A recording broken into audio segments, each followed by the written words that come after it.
Oke semuanya, jadi di kesempatan kali ini saya mendapatkan sebuah setrika mas pion tidak menyala.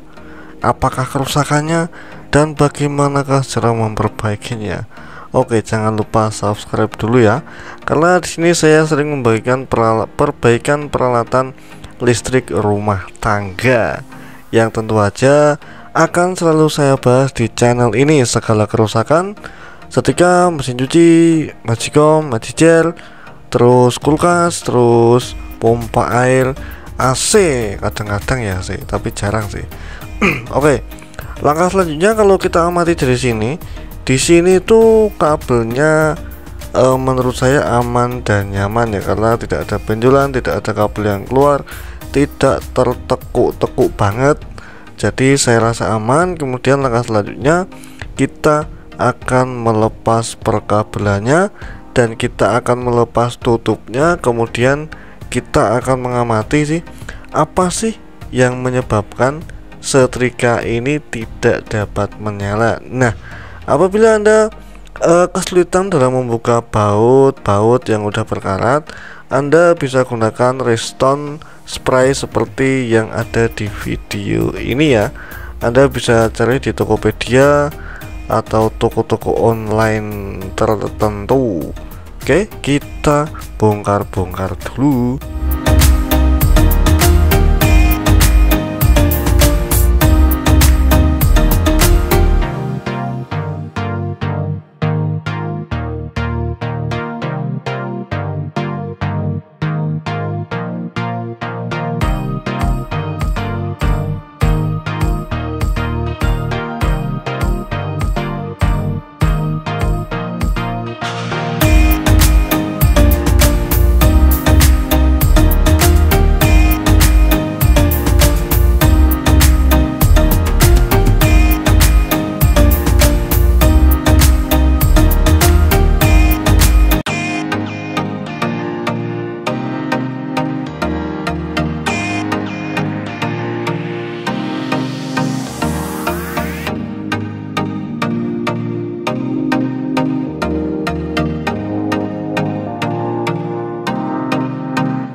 Dan setelah terbongkar seperti ini, setelah kita bersihkan, lalu kita akan mengetes ya, apakah elemen pemanasnya itu putus. Kalau elemen pemanasnya putus, wah kita harus konsultasi dulu sama konsumen ini. Oh, ini ganti elemen pemanas gimana, harganya sekian, bla bla bla bla dan sebagainya. Namun alangkah lebih baiknya kita cek terlebih dahulu apakah elemen pemanasnya itu nyala atau tidak. Dan seperti penampakan yang berada di multimeter saya, di sini elemen pemanasnya dalam keadaan menyambung atau terdapat hubungan antara elemen jalur elemennya. Jadi dalam artian elemen ini bisa digunakan. Terus apa sih kerusakannya? Wah, jadi di sini mungkin banyak problem yang harus kita pahami dulu. Apa penyebab kerusakan setrika mas pion tidak nyala? Dan salah satu alat penghubung atau saklarnya ibaratkan itu adalah pada soket bimetal yang terdapat pada untiran. Jadi kan di sini ada ketika putar kanan terus dia akan menyala, ketika diputar ke kiri dia akan mati. Nah, di situ ada saklarnya atau ada switchnya. Di sini terdapat switch yang udah berkarat. Terus bagaimana cara mengatasinya agar Mas Pion ini dapat menyala kembali? Ya tentu saja kita harus membongkar saklarnya itu tadi. Kalau bongkar saklar itu harus membongkar semuanya nih. Kita bongkar baut-bautnya 1, 2, 3, 4, 5 dan sebagainya.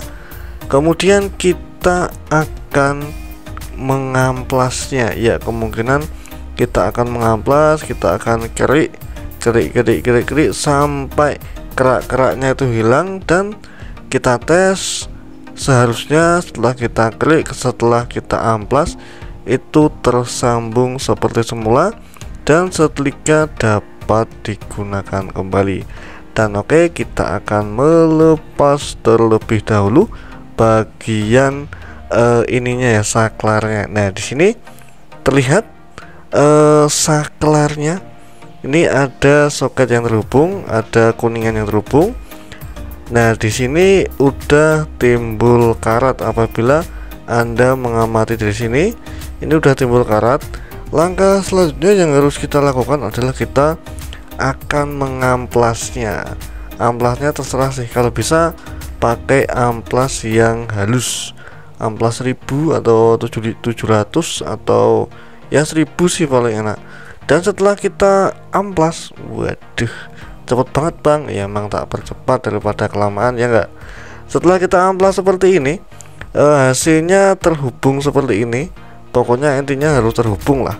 Kemudian apabila perlu kita cek menggunakan multimeter tadi, apakah sambungannya udah terhubung atau belum. Kita cek terlebih dahulu. Apabila udah terhubung, nanti akan terlihat di multimeter. Jadi inilah kegunaan multimeter yang seharusnya harus digunakan ya, karena ini alat yang menurut saya cukup penting bagi perbengkelan atau teknik kelistrikan yang berhubungan dengan daya atau watt, tegangan atau voltase, dan hubungan singkat, short, body atau short, hambatan untuk dioda, resistor, dan sebagainya. Alat ini sangat mendukung dan sangat penting. Di sini telah kita dapat bahwa saklarnya udah terhubung kembali, dalam artian bagian yang kita amplas tadi udah terhubung sempurna. Langkah selanjutnya mungkin akan kita pasang kembali dan kita coba apakah ini akan menyala atau tidak. Tapi sebelum memasang harus pastikan segala komponen-komponen yang berada di dalam kulkas itu terpasang dengan benar. Oke, karena ini hubungannya sama listrik nih ya, lebih hati-hati ya nih ya. Ini sama listrik nih, kalau salah sambung nanti setrikanya bisa nyetrum. Karena apa? Karena bagian bodi setrika itu terbuat dari bahan logam yang sangat bisa menghubungkan tegangan listrik, daya listrik yang berada di rumah Anda atau tegangan yang saat ini Anda gunakan. Jadi harap hati-hati, jangan sampai ada kabel yang terkupas, jangan sampai ada yang short body, karena ini sangat berisiko bagi kelangsungan ibu-ibu Anda, ibu, mbak-mbak, adik-adik, dan semuanya yang menggunakan setrika. Mungkin mas-mas juga ya, mas-mas yang masih single atau mas-mas yang masih jomblo. Halo Blue, bagaimana kabarmu? Ya sama, saya juga jomblo ini. Oke, dan kali ini kita lanjutkan dalam proses pasang memasang setrika Mas Pion tidak nyala, dan akan kita nyalakan saat ini juga. Oke.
Setelah semua terpasang, kali ini kita akan membautkan baut-baut yang tadi belum terpasang dan akan kita pasang soket-soketnya. Kemudian akan kita coba apakah setrika ini dapat menyala setelah kita gosok-gosok, kita kerik-kerik, kita amplas bagian yang berkarat tadi ya. Kita coba tes, kemudian kita pasang dulu lah ya soketnya untuk penaik tekanan dan penurun tekanan panasnya. Oke, dan akhirnya kita telah sampai juga di tahap selanjutnya tentang kita akan mencobanya setrikanya apakah menyala, apakah tidak. Oke, di sini setrika udah menyala. Terdapat indikator warna kuning yang menandakan setrika sedang beroperasi. Waduh, kita demek-demek, kita maksudnya kita sentuh bagian besinya, ternyata ini juga udah panas. Dan oke, mungkin sekian dulu video kali ini, semoga bermanfaat untuk Anda. Jangan lupa subscribe, like-nya, komen apabila ada yang perlu ditanyakan, dan sampai jumpa. Selamat malam.